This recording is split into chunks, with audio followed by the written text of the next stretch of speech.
Friday was the day that I travelled down to London for the first time in quite a long time for the Nintendo Switch 2 experience, and I got there a little bit earlier than I anticipated, so I stood in my own separate queue for quite a while, but it helped to build the anticipation. It was a day where I was warmly welcomed as I came through the doors by the team preparing us for Mario Kart World. All the staff were lined up and they were cheering with joy as we came through. It was such an amazing standing ovation. I have to say, Mario Kart World was absolutely stunning. I was asked, is it different? Well, the answer at first is no. It's Mario Kart. It's absolutely addictive like it always has been. But my goodness, from the big screen to the small screen, it looks absolutely stunning. There's a wide range of new characters. There's all sorts of new items to play around with on these stunningly crafted, fresh courses from the brilliant minds of the team at Nintendo. When you flick from the big screen to the handheld version, it is crystal clear crisp. Of course, my next port of call had to be Donkey Kong Bonanza. Now, we've seen a change in Donkey Kong's style since he appeared in the Super Mario Bros. Movie. He is more comical and animated than ever before, and that has translated perfectly to Donkey Kong Bonanza, where you can just go absolutely bananas in terms of smashing everything up, down, left, right, all around. If you can see it, most likely you can smash it. Now, you can have a lot of fun just playing around smashing, but don't forget, there is a great game here. This is by the same team that made Donkey Kong Jungle Beat before moving on to the Super Mario 3D Adventures, and you can definitely tell. I felt like I should have a pair of bongos in front of me at times. There was such a wide selection of games, from Street Fighter 6 to Split Fiction to Bravely Default, Civilization 7, and all sorts of goodies in between. This showcase was fantastic by Nintendo. They staggered entry so that things were not overloaded. It meant that people could queue up for not too long before diving into the games that they really wanted to try out. Seeing people using the new mouse controls for the Switch 2 Joy-Cons was absolutely sublime, I have to say. Trying it out was as smooth as butter. It might seem a bit unusual at first, but once you get those Joy-Cons put on their side, you get your hand in the right position, you won't even realise that it's not a mouse in your hand. And it's great for lefties and righties. Yep, those that are ambidextrous or those that are one-handed, you can use either Joy-Con as a mouse. The system itself is much bigger than the original Switch. The controllers are slightly larger as well. It's as thin as the original.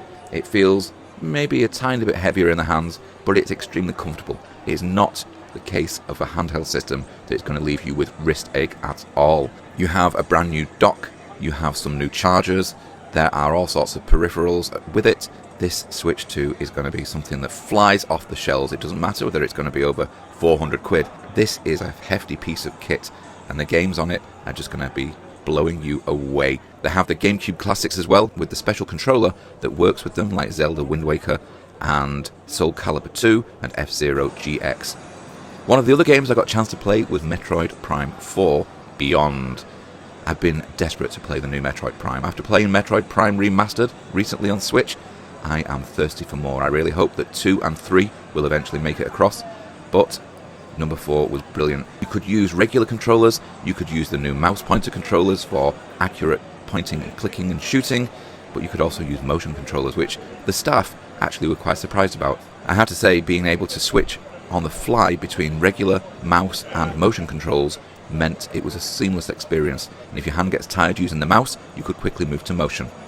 Speaking of motion, Super Mario Party Jamboree, it had some fantastic new elements to it, including using the mouse mode for shuffleboard, jiggling around.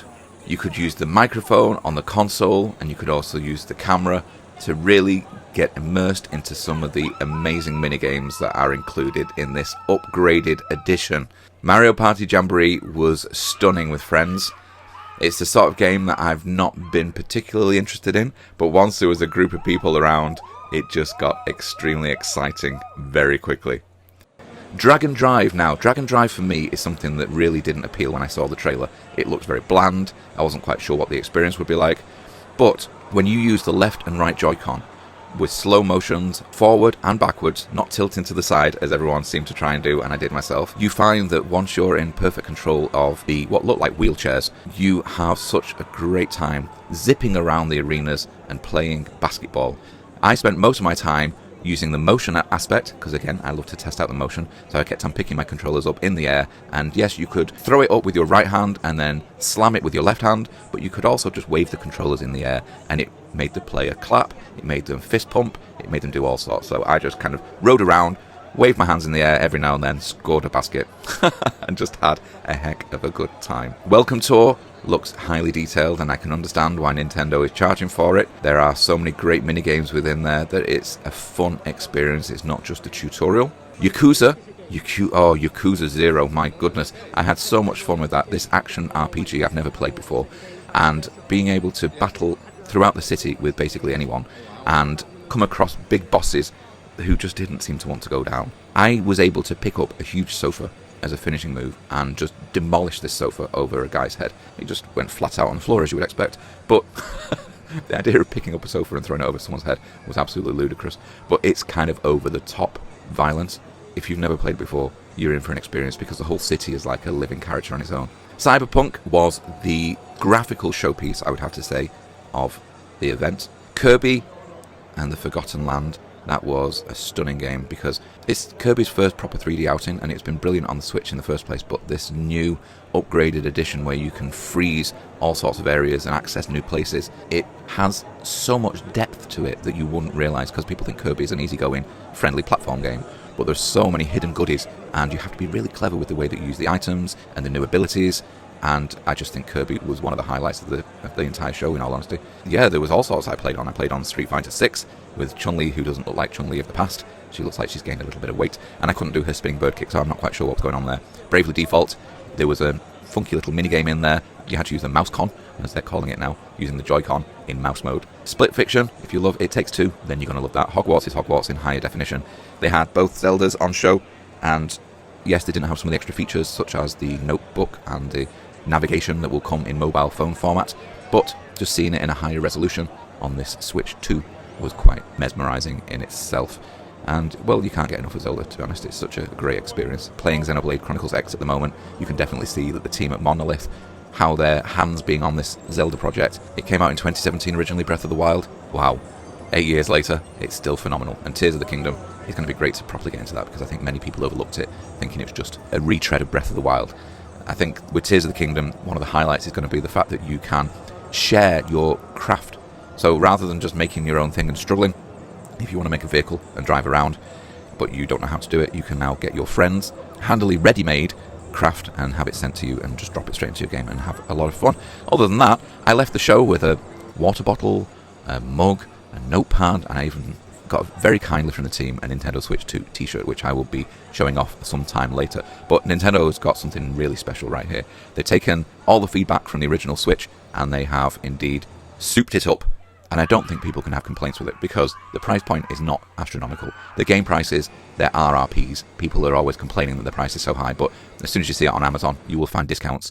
So don't worry about the prices. Just enjoy the stunning gameplay. Yes, it was a shame that certain games weren't on show, but there was still more than enough to fill. I think I spent nearly 5 hours there, and the time flew by because it was absolutely enthralling. So get excited. Nintendo Switch 2 coming on the 5th of June. Expect more coverage very soon.